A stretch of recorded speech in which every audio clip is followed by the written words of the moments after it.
কেউ আসেন ভিতরে?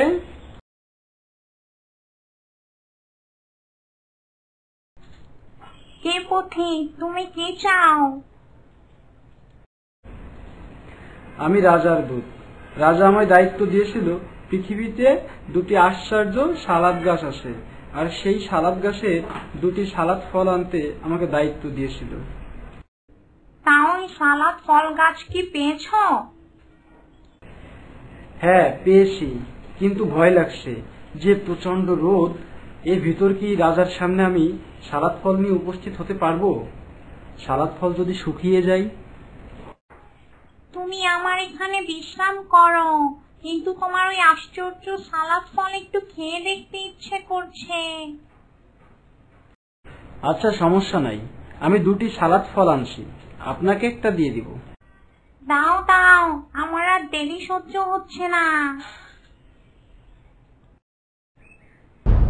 শিকারী ডাইনিকে ওই সালাদ ফলটি দিল, যেটা খেলে ডাইনি গাধায় পরিণত হয়ে যাবে। ডাইনি আর দেরি না করে সালাদ ফলটি নিয়ে একটু খাওয়ার সাথে সাথেই গাধা হয়ে গেল আর দৌড়ে প্রাসাদের বাইরে যেয়ে দাঁড়ালো। এটা দেখে শিকারী এবার তার মেয়ের কাছে যেয়ে বলল, এই নাও, আমি তোমার জন্য নিজ হাতে এই আশ্চর্য সালাদ ফল কেটে আনছি, নাও খেয়ে দেখো। দাও খেয়ে দেখি তোমার আশ্চর্য সালাদ। মেয়েটিও গাধা হয়ে গেল আর দৌড় দিয়ে প্রাসাদের বাইরে চলে গেল। এবার শিকারী তার মুখ ধুয়ে গাধা দুটির সামনে এসে দাঁড়ালো আর বলল, দেখো এবার আমায় চিনতে পারছো? তোমাদের প্রতারণার জন্য এবার তোমাদের সাজা দিব।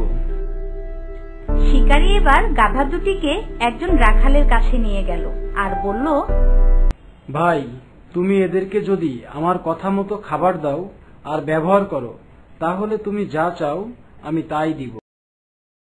বলো কি রকম কি করতে হবে, আমি তাই করব। এই বুড়ি গাধাটাকে 3 বেলা মায়ের দিবা আর 1 বেলা খাবার দিবা, আর এই ছোট গাধাটাকে 3 বেলা খাবার দিবা, কিন্তু মারা যাবে না। শিকারী গাধা দুটিকে রাখালের কাছে দিয়ে প্রাসাদে ফিরে এলো। যাই, গাধা দুটিকে মাঠে নিয়ে যাই, তাজা সবুজ ঘাস খাইয়ে নিয়ে আসি।